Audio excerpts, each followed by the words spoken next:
everybody, how you doing? It's XRP Spartan. So we are coming to you today with some blockchain for dummies. That's what we're gonna call this one, because I had to search and search and search. Every video I watch is just putting me to sleep. I'm like, man, we gotta find something that's like just down to its most basic core. So let's get into some of the numbers today. It looks like we got Casper coming in at 6 cents. That's good news. Back to the top here. We got XRP coming in at 46 cents. We have Tether with a $82 billion market cap. Let's keep an eye on that, people, because we know the Federal Reserve only makes one product, and that's the US dollar, and these guys mint $1 billion every month. That's kind of weird. Alright, we got Bitcoin coming in at 28,837, and Ethereum is coming in at 1877.02. Let's get into the video today. Alright, so what I got here for you is the video I watched just reminded me of an Excel spreadsheet. So I was like, okay, so basically a blockchain is just a complex version of an Excel spreadsheet that goes on and on and on and on and on. It's immutable. So for example, column A, this would be your first block. This has 1,000 entries in that block. So throughout that block, through the 1,000 entries that happen, if anybody goes back and tampers with block A, line 4, it'll get noted into the blockchain and tamper the whole block. This deters people from going into the blockchain and screwing about. The video I found, it's really broke it down to where it's completely simple, real easy to understand. It's going to break down all the different components and how they work together, from its just basic data and hash all the way up to it's going to get more and more complex. Tomorrow we can get a little more into private keys and public keys and how that works. I'm still a little hazy there. I mean, after this video it starts getting pretty tricky. So let's get into it. But before we get started, we need to take a look at this thing that we call a SHA-256 hash. Okay, and a hash, this is one of them right here. A hash looks like a bunch of random numbers. And essentially what it is, it's a fingerprint of some digital data. And it just so happens it's the fingerprint of whatever I type in this box. So if I type my name, Anders, into this box, you see that the hash has changed. As a matter of fact, it changed every time I typed a letter, right? So I'm going to go back to, so it says Anders. Okay, so this is the hash of the name Anders, all lowercase. It starts with 19EA, right? Okay, so if I delete that and I go again, type Anders again, you can see it starts with 19EA, the same exact hash. In that sense, it's a digital fingerprint of this data. Whatever data is here, every time you type exactly the same data, you get exactly the same hash. And I can type anything I want. So you can have nothing, like this, E3B0, that's the hash of nothing. Or you could type tons and tons of stuff. As a matter of fact, you could put like the Library of Congress in here and you would get a hash. And the interesting thing about it is, regardless of if there's a tiny amount of information, no information, or the entire Library of Congress, you're always going to get a hash that is this long, this many characters. You're not going to be able to pre-guess what this is. You kind of have to put the Library of Congress in here to figure out what the hash is, but you'll always get exactly the same hash regardless of how many times you put exactly the same information in. So what I'm going to do is extend this idea of a hash into something that we're going to call a block. All right, so let's take a look at a block. So this is a block, and it's exactly like the hash. It's just that data section I've broken out now into 3 sections. One called block. This is just some kind of a number. This is block number 1. A nonce, which is just yet another number. We'll go into what that is in a second. And then just some more data, just very similarly to the way that we had it before. However, the hash of this, which includes all of this information up here, is down here, and it begins with 4 zeros. You see that? Okay, that's a relatively unusual hash. You know, most of them are not really going to start with 4 zeros like that, but this one happens to. And because it does, totally arbitrarily, I'm going to say that this block is signed. Okay? So what would happen if I were to change any one piece of this information? Let's say if I were to type something here, right? The hash is going to change. And what's the chance of, if I type letters, this hash is going to start with 4 zeros? Pretty low. It's probably not, right? So let's see what happens when I do that. I'm just going to say hi. Oh, look at that, right? This hash does not start with 4 zeros. And so the big background here is turned red. So now you know that this block with this information in it is not a valid or a signed block. Okay, and that's where this nonce comes in. This nonce is just a number that you can set to try to find a number that fits so that this hash starts with 4 zeros again. All right, so how do we do that? Well, let's start with 1. Does that start with, no, it's 3, 2, 7, that's not 1. So let's try 2. FF now, 3, 4, 5, 6. You get the idea. Like I could sit here, there's one that starts with a 0. I could sit here all day typing these numbers and trying to figure out one that actually is going to hash out to something that starts with 4 zeros. Going to take a long time. So here I have my little mine button. I'm sure you've been wondering what happens if I press that. So what's going to happen when I press this mine button is it's going to run through all the numbers from 1 all the way up to try to find one where the hash starts with 4 zeros. And this process is called mining. Let's do it right now.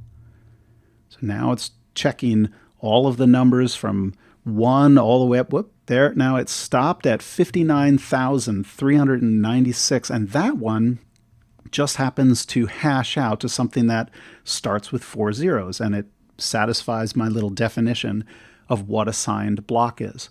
Okay, so that's a block. Now, can you tell me what a blockchain is? It's probably just a chain of these blocks. Well, how do you put them together? Let's do that. All right, so here's my blockchain. I've block number 1. It has some kind of a nonce just like before. There's some data area to it, but then it has this previous. And here it's a bunch of zeros. Let's roll forward. So this is block 2 and block 3 and 4. This blockchain has 5 blocks on it, right? The previous here starts with 00 AE8, right? Is this number, AE8. And then this previous, B90 is this one over here, B90. So you can see that each block points backwards to the one before it. And you remember that the first block over here, there actually is no previous, so it's just a bunch of zeros. It's actually just a fake number. Okay, so just like we did before, what happens if I change some information here? Right? It's going to change the hash of this block and it's going to invalidate it, right? Well, let's try that. So I'm going to type hi again. Sure enough, that block is invalid. All right, just as we assumed. But what would happen? I'm going to fix that now. We'll go back to something that worked. What would happen if I change something in this block? Right? It's going to change this hash, but this hash gets copied up to this previous. So it's gonna change this one too, right? So it should break both blocks. So let me try typing hi in there. Sure enough, all right? So we can go back as far as we want, to some point in the past and break that block. Starts with 19EA, the same. I go and change this last block. All I have to do is remine this block. If I go way back in time to back here and I make a change like that, I'm going to have to mine this one, this one, this one, and this one. So the more blocks that go by, the more blocks in the past that we are, the harder and harder and harder it is to make a change. And so that's how a blockchain is going to resist mutation, resist change. Okay, so now, I did. If I do this, in this block here, you can see that I've changed it to high and I remined it, blah, blah, blah. How would I know that my blockchain has been remined? All right, well, let's take a look at that. I'm going to hit this little distributed thing. So now we have a distributed blockchain. It looks exactly like the last blockchain, okay, up to 5. But this is peer A, the first peer. If we go down here, you can see here's peer B, and it happens to have an exact copy of the blockchain. There's actually also a peer C down here, right? And this could go on forever. There's many, many peers out on the internet, and they all have a complete copy of the blockchain. So in this case, if I look at this hash, it's 00E4B, all right? If I go down to this one, I notice it also has E4B. If I go down to this last one, it has E4B, so they must be identical. And I'm going to demonstrate that by going here and typing something. I'll type hi again, and then I will remine this block. And I've got some other number, now it's put some other number up here. So I should be able to mine this block. Okay, now all the chains are green, right? They're all green. However, this chain says the last hash is E4B. The bottom one says that too, E4B. And this middle one here says 4CAE. So I know just by glancing at this one little hash that something is wrong in this blockchain, even though all of the hashes start with 4 zeros. I know that this one is different. And it's different because I have 2. It's essentially 2 against 1. We're a little democracy here, right? This guy argues that it's E4B. This guy argues that it's 4CE, it's 4CA, and this one is E4B. So E4B wins. So that's how a completely distributed copy, having a copy on many different computers, they can all very quickly see if all of the blocks are identical. And remember, blockchains can have, 400,000 or 500,000 blocks very easily. So rather than checking through all of them, all you really have to do is look at the hash of the most recent one, and you can see that if anything in the past, anything way back here was altered, you can tell by looking at this at the last block in this in the chain. It's going to hash out to something that doesn't start with 4 zeros and looks very... Conspiracy theory time. Now, if you have cash, physical cash, like let's just say I did a job the other day and the guy paid me, I don't know, let's say $13,000. He gives me $13,000. There's no record that he gave me that $13,000. Okay. Now I have that $13,000. Now I go out and I buy things with that $13,000 with cash. Therefore, it can't be tracked. With blockchain, they can go in and track it. So all this nonsense about how, Bitcoins for, terrorists and drug dealers and cartels, like, that's BS. And this is why. And this is why I wanted to make this video, so you could see this, that this stuff is tracked down to the T, and it can be, I mean, like I said, 400,000 or 500,000 different blocks it could be tracked through, depending upon what's what. So there's no getting away with that, and I just really think that's important to know.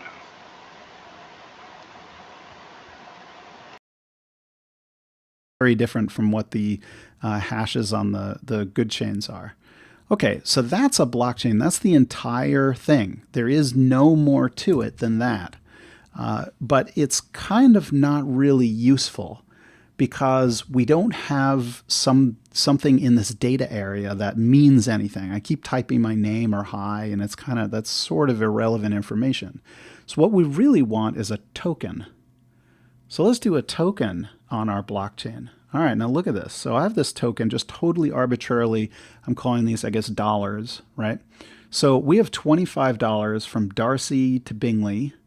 $4.27 go from Elizabeth to Jane. You get the idea. It's basically there's all these transactions that are happening. And I've just replaced the data with these transactions. And just like we saw before, you know, so there's multiple blocks here. This one has more transactions. It doesn't matter how many transactions there are. There can be many, or they can be few, or none. If we keep going forward in here, just like we saw before, if we go down, we notice we have all these other copies of the same blockchain, right? So now here's where the immutability is important. If I change something back here, you'll notice that this is, you know, A7FC, blah, blah, blah. It's something else. So it's something different than what's down here. So in this way, I mean, it's very important that if I were to go back in time and change some value that we would notice. It's very important with money that you don't lose track. And that's the whole point of using a blockchain here. This is the whole point of resisting any kind of modifications, you know, of things that have happened in the past. So that's the reasoning behind using a blockchain to remember tokens. Now, one thing I would mention here is that we're not listing, you know, Darcy has $100 and he's giving 25 of it to Bingley. The only thing we're saying is Darcy gives 25 to Bingley. We're not remembering a bank account balance. We're only remembering money movements. So this begs the question, does Darcy have $25? Well, we have a problem here in this version of the blockchain. We don't actually know if Darcy has $25. So let's look at a Coinbase transaction. So if we look back here, a Coinbase, we're going to add a Coinbase transaction to our blocks. And this is very similar to what we've seen before, but we're just adding a Coinbase at the top. And what that's saying is we're going to invent $100 out of thin air and give it to Anders. Okay, there's no transactions in this block because nobody had any money previous to this. In the next block, another $100 comes out of nowhere and goes to Anders. I'm a fan. I love it, right? I'll take $100. Now we have some transactions. You can see that they're all from Anders. They're all from me because I'm the only one who has any money at this point. So I'm sending 10 of my dollars to Sophie. Do I have $10? Yeah, I do. I look back and I see that this Coinbase transaction has given me 100, so I have at least 10 and I can send it on. And you add all these up and they don't go over 100, and it follows sort of a basic rule of a currency. Like, you can't invent it out of thin air. You can't create money out of thin air. Its dispersion is controlled. So now if we look at this blockchain that we've created and we zip forward in time and we notice that we see that Jackson is giving Alexa $2. And so does Jackson actually have $2 to give Alexa? Well, we go back to the block before and we see that Emily, who had gotten $10 from Anders, gave 10 to Jackson. And so Jackson does have the money. So we can just go backwards and find that out. And that's actually one of the benefits of having a previous here. It's easy to go backwards. We just look for the block that looks like that has that hash. And here it is right here, right? So it points to blocks back in time and allows us to trace the provenance of any coin that we want. So that's a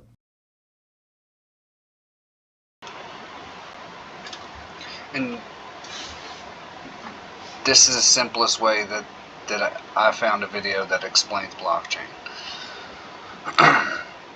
All this misinformation going on, you know, about with, you know, Silvergate Bank Silicon Valley Bank and everything else going down because of crypto. It has nothing to do with any of that. It's just the incumbents doing what they're doing. Anywho, this video is getting a bit long. I hope you guys enjoyed it. This is not financial advice. I'm just an enthusiast in this space, just hanging out, making some videos, because I felt like it was time to jump in and throw my hat in the ring. Hopefully you guys enjoyed this content, and I will see you guys on the next one.